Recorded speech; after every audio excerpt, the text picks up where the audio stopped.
Hello there, I'm Mitch Free here live from IMTS 2022 from the Creators Lounge.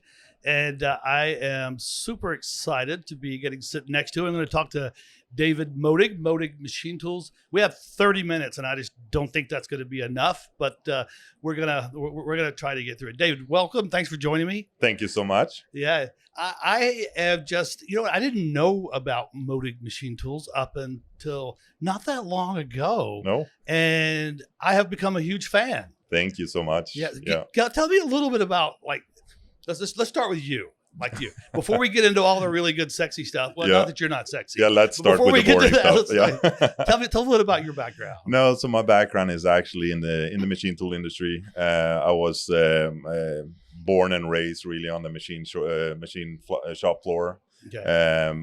My dad was running the business at that time. And where is that, by the way? In Sweden. In Sweden. So you're a Swedish company. Yes, it is a Swedish company. Okay. So my parents divorced, and when I was quite young, so I had to be with my dad most of the time. And he spent his whole life in the factory. Okay. So that became my playing ground, really. And without knowing, you learn things. So you ran around there, disturbed everyone at work. And moved around all the pallets so they didn't find their stuff in the assembly line. But eventually I started in the business, obviously, and it became a hobby more than work, really. Yeah. It's so great to get to do things that you don't even think it's work, right? No, you're just enjoying what you. So this wasn't one of the dads that brought you in, and you were like the favorite little child that didn't have to get their hands dirty. No. No, actually, I didn't think about starting at Modig at that time when I was around 15, because I saw it's a tough industry to be in. A lot of issues. You need to make everyone happy, obviously. And I thought, should I really be doing this? And I was with my dad at Boeing when I was 13 years old, and I was sitting in the Boeing conference room, and I said, this is so boring. Old people talking shit, talking about machines.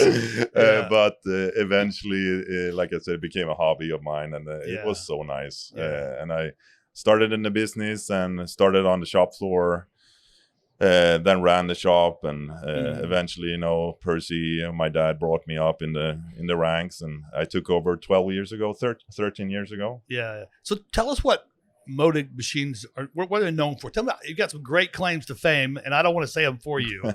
So no, there is quite a few things we've done. We have been very innovative over the years, and I think a smaller company like ours needs to be very, very innovative. Otherwise, you're crushed more or less by the big ones. So you need to be a step ahead of them, and find out new solutions and be active in the market, trying to talk to the customers, what the needs are. And over the years, it's been everything. We started in aerospace in the late 80s, and they had an industry that needed some, or I would say, machines that was more technically advanced. We found out some ideas, and a lot of high-speed machining at that time. And nowadays, it's we're trying to push the limits of everything. It's we have in the machines we have now 1,200 cubic inches per minute, chip removal rates. Was that 1,200 cubic inches a minute? 1,200, yeah. Is anybody doing it faster than that? No, it's not. I have heard that you guys have the highest metal removal rate of anybody in the world. Yes. You hold the record. Yes. So that's pretty incredible. You feel an oil barrel of chips in a minute. So that's quite cool. Barrel in a minute. That's a lot of chips. That's a lot of chips, but it requires a big spindle. And what size are these machines? So for these specific machines we're talking about, it's big plate parts, monolithic parts in aerospace, where you take away a lot of material, and you need to do it as fast as possible, obviously. And then we build machines that it's up to 900 inches long and 60 inches wide, up to 80 inches. So big machines. So there's a lot of metal to be removed. Very much. A lot of the wing parts, especially where they have the ribs and the spars and the stringers and whatever it may be. And so, you're moving metal really fast. You're moving fast. You're taking big cuts. Obviously, a lot of horsepower, a lot of rigidity. 290 horsepower right now. So 290 horsepower. That's just insane. Yeah, All right, crazy. all right. Doing all of that so quickly, are you able to hold the tolerances doing that? Yeah, I mean, the tolerance is not really the issue, because when you do the real roughing, it's not the finish part. You just try to take away as much material as possible so you can do the finishing later on. Yeah. So the machines are super accurate. So it's really when you do the finishing, the part, come to be something. Yeah. So I imagine your typical customers, not the small job shop. No, a lot of the OEMs, if you look at the aerospace, I would say most of the OEMs are using our equipment. Okay. Tier 1, Tier 2s. Now lately, the last 3-4 years, it's been a lot of automotive, especially in the EV market, where they're going towards extrusion work, bigger parts that is casted more towards like the aerospace size and material. So Is it more geared toward aluminum, or does it not matter? Hard metals, or I mean, for our machines are both hard metal, soft metal, but I would say we sell about 80% soft metal machines. Okay. So, but there's a lot of extrusion machines as well. And that's often aluminum parts. And automation. Automation, yeah, we actually have a company called Modig Automation Systems. Okay. So we provide the turnkey solutions.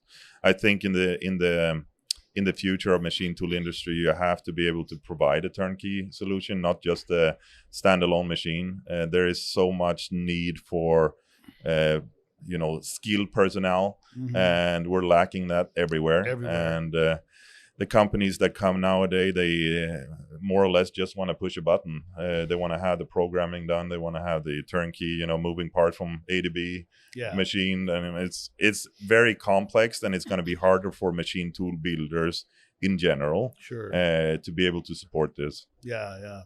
So how do you get the word out? I mean, let's talk a little bit about marketing, right? Because this is one of the themes that we're talking about. We're all creators, and what we're doing here is actually, that we're creating content, we're live streaming in order to reach audiences that couldn't make it here to the IMTS show, don't get to walk through.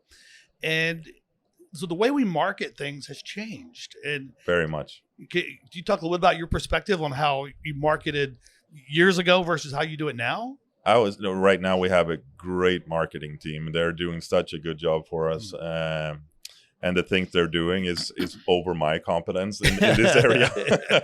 But obviously a lot of social media, the LinkedIns, the YouTubes. And now I would say nowadays the expertise of people buying machines are not as high as it was 20 years ago. Right. Then they ask the questions about, do you have these scales? What's the tolerance? Yada, yada, yada. Yeah. But nowadays it should be, they go in and look at the video at YouTube, and this looks cool, and this machine looks nice. Yeah. And then they come and say, okay, I want something like that. So it's changing, but what matters is actually what's coming out of the machine. Yeah. Price per part. Right. I mean, I've seen some really good videos your team's put out with some references. And if I could mention, Spirit Aerospace being a good customer, the videos on LinkedIn. Yes. So I think I can say that, okay? Oh, yes. Oh, yes. Yeah, they've got a lot of your machines, right? Yes. I'm Spirit Aerosystems, largest tier 1 supplier in aerospace.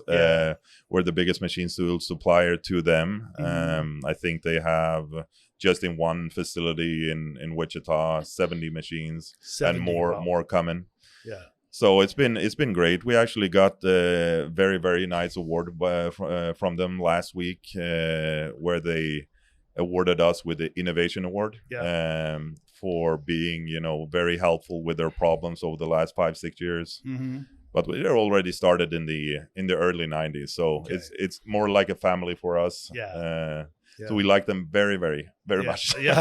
Anybody that buys that kind of machines, absolutely. Yes. But back to your point about people maybe not asking the same questions as they did previously. Yeah. Right. It's probably because you're putting out content like that now says, well, if Spirit Aerosystems is using, and they've bought 70 of them. Oh, yes. what other questions could I ask? That's true. I mean, they're a very good reference point, for machine tools. So I would say this helps a lot, and we try to do as much as we can with the customers.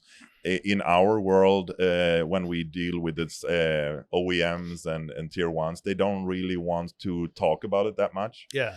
So it's a little bit hard to get them to, reveal what they have, and they have so many machine tool suppliers, so they don't want to. This is Modig. They are so good. So you need to stay a little bit under the radar.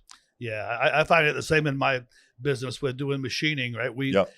So many of our customers have us sign agreements that we can't say they're customers. And I'm sure you have the same thing. It's difficult for marketing sometimes. Yes. So you have to, infer and things like that. But we try to push quite hard. We don't give up. We ask them every now and then. Yeah. So, a couple of months ago, you came to visit me in Atlanta, visit my office. It Beautiful was fantastic. Place. Thank you. And you saw something in one of my shelves, and then we instantly bonded. Yes. Yeah. I saw your very nice prize you got from the Entrepreneur of the Year award, which I also have, so I recognize it. Yeah. So I was you awarded in a big region. Yeah. And was taken to this national event where they choose the winner. Mm-hmm. And I was fortunate enough to win the Entrepreneur of Sweden 2 years ago. Nice. Which has also been helpful, right? Yes. Bringing in people to the company and getting the interest of what we're doing. Yeah. Well, I know firsthand that is not an easy award to win. The competition is stiff. Yeah. And I remember, when I won that, kind of looking over my shoulder, like, seriously? Yeah, exactly. I didn't know what the hell's going on. With such a great cast of entrepreneurs all around. So good. So many good it's flattering. But I think I've always felt a lot in my career like I was playing over my head. Like I'm playing at a level that I don't know that I deserve to be here, but I can't let everybody know. No. And I'm going to figure this out. But before they figure it out. I'm sure that's not how it is. No, absolutely. Okay, so back to marketing a little bit. So do you do like traditional marketing, like print ads and things these days, or is it all digital? No, almost nothing. So it's a lot of we send out emails, we do newsletters, we partner up with companies that makes movies around our equipment. MTD CNC is one of them, being a great partner. Okay. Coming out visiting customers and like Spirit and it's a big help. Yeah. I think that's certainly. But really, what it's all about is when you sell the machines we have, which is not the standard type. I mean, standard in one way, but not the high volume machines. Sure. Then you need to show the customer. Right. You need to prove that you're so much faster, you're so much better. It's not like selling a commodity machine, really. Well, I imagine you don't have a lot of trouble getting people to come to Sweden to take a look. No, they love going there, but not in the winter. No, you just include that with the include that with the sale trip. Yeah, no, there's quite a few actually. So we have a great place in the south part of Sweden. 2 locations where we have 2 factories. Okay.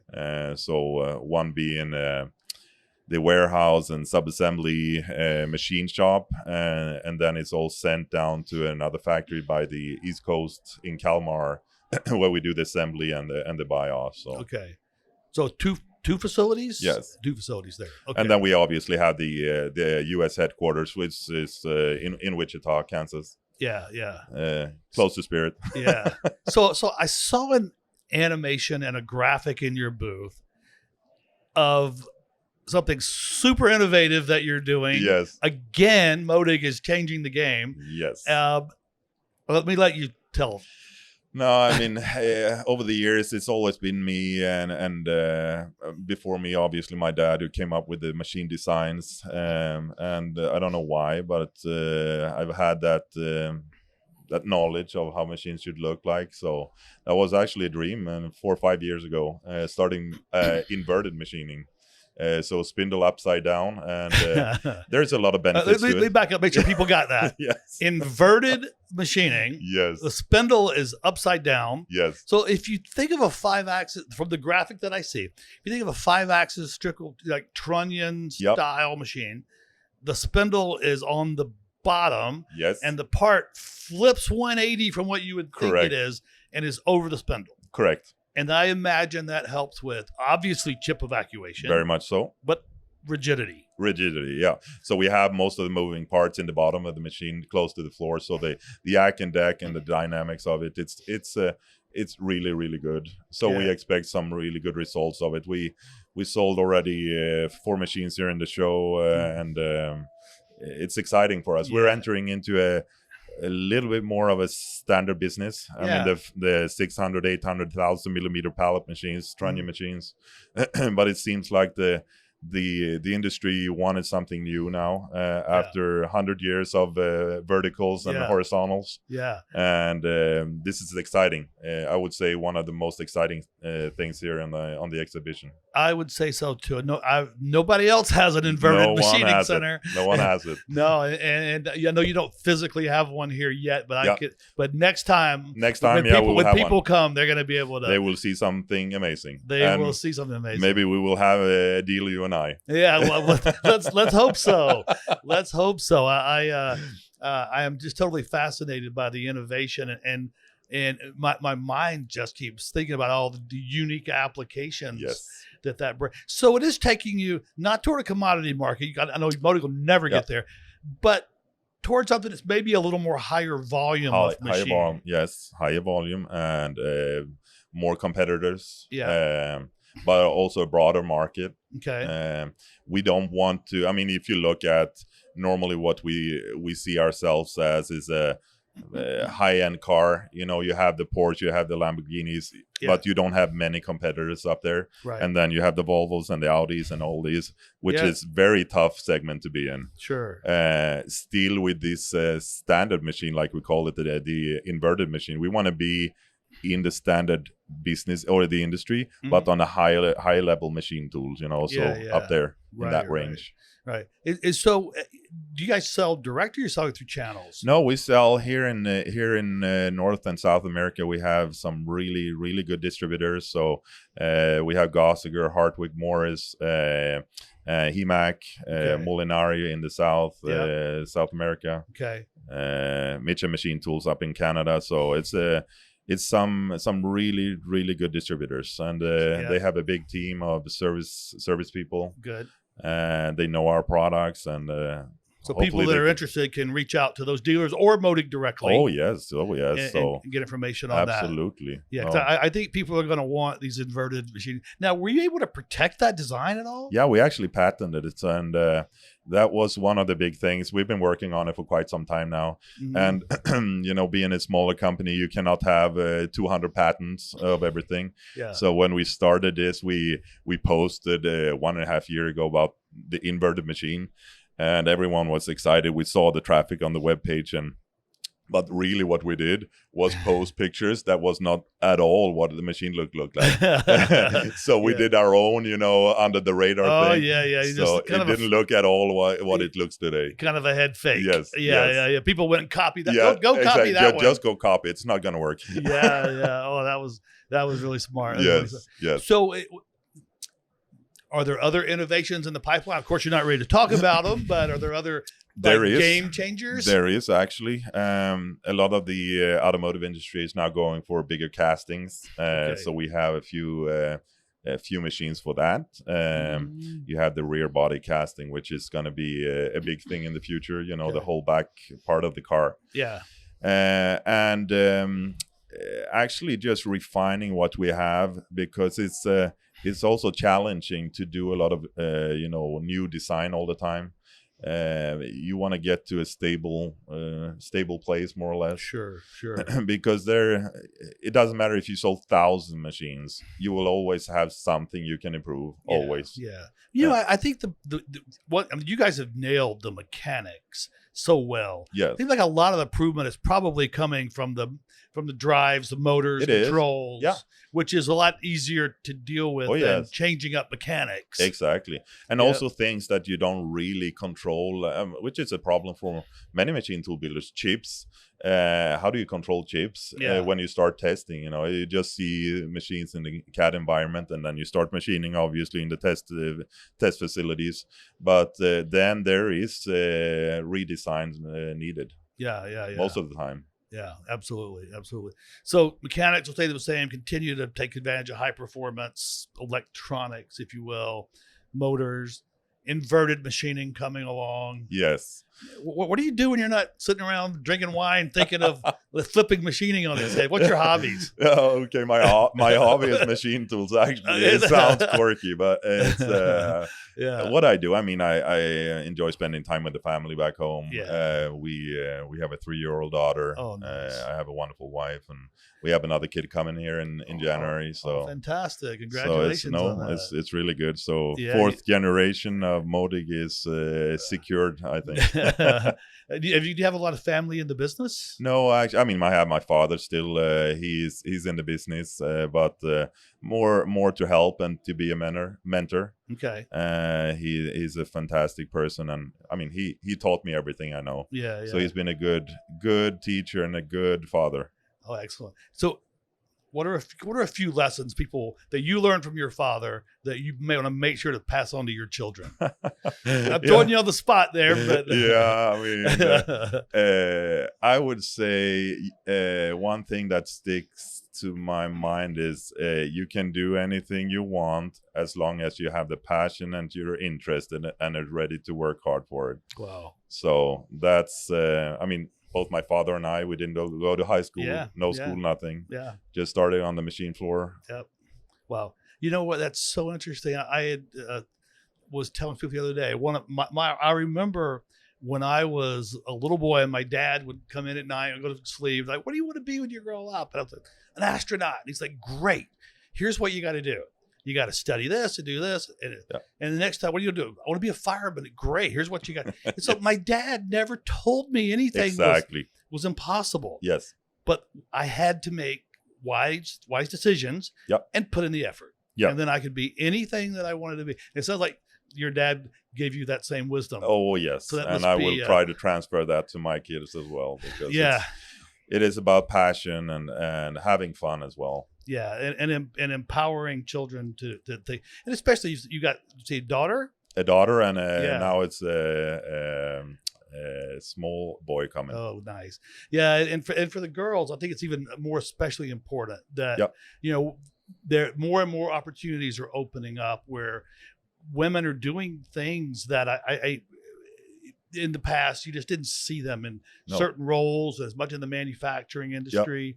And I could see her on the shop floor at Modig and running Modig one day. It's actually we had after my grandfather started the business, when he died, my grandmother took over, and that was in the 60s. Okay. So that was very unusual to have a lady running a machine tool business at that time. Yeah. So maybe that's going to happen again. Yeah, that would be fantastic. Yes. That would be fantastic. Yes. And so in the U.S., as you get ready to launch these inverted machining centers, it's going to take the world by storm. I have no doubt. Are you going to have local? You're supporting it through distributors, right? Yes. But are you going to set up like service centers? Or we have in the so what we have in Wichita is the demo facility. Okay. We will have machines, stock machines as well. Okay. Because there is quite a few different models coming out. So the single spindle trunnion machine is one thing, right? Yes. But then we have the double spindles, focusing more towards the automotive. Okay. So there will be 3 models of double spindle machines as well. Yeah. So I think in this area you have to really be able to show what you have and support it in a good way. So biggest focus right now in Modig, and especially now when we're growing like we are, is to make sure the customer is happy and support them as best as we can. Yeah. Are you having the challenges finding talent like we do here in America? It's It's a big challenge. Sweden one time was a very big machine tool country. Yeah. We're the only one left now in Scandinavia Okay. who builds milling machines for like CNC milling machines. Wow. And it's hard to find people that knows machine tools for sure. So what we actually did now, we started Modig Germany, and we're hiring people down there because Germany is a machine tool country. Yeah. Try to attract good people. Yeah. So one more thing hit my mind quickly. CAM software. When you're programming machines that have these kind of metal removal, it must blow the minds of all the CAM software. Yeah, so this is actually one of the big issues. When you have machines like these, we say, okay, we're going to be 30% faster than X brand, then you have to have a different mindset and know what the limits are on the machine. Sure. Because we have developed it to be better than the competitors, yeah. but it can be as good if you don't know how to use it. Yeah. So you don't have your grandmother driving your Ferrari, right? So yeah, exactly. It needs to be the right people behind the steering wheel. I think we're about out of time here, and I think you and I could go on for hours and hours, and hopefully we'll do that over beer or a glass of wine. Absolutely. But David Modig, thanks so much for joining me. Thank you today, and I just am inspired by your innovation, by the quality. And every one of your customers that I talk to is an evangelist. And that so much. Really says something. Thank you. That's very kind. So, and thank you for having me. Absolutely. Thank you.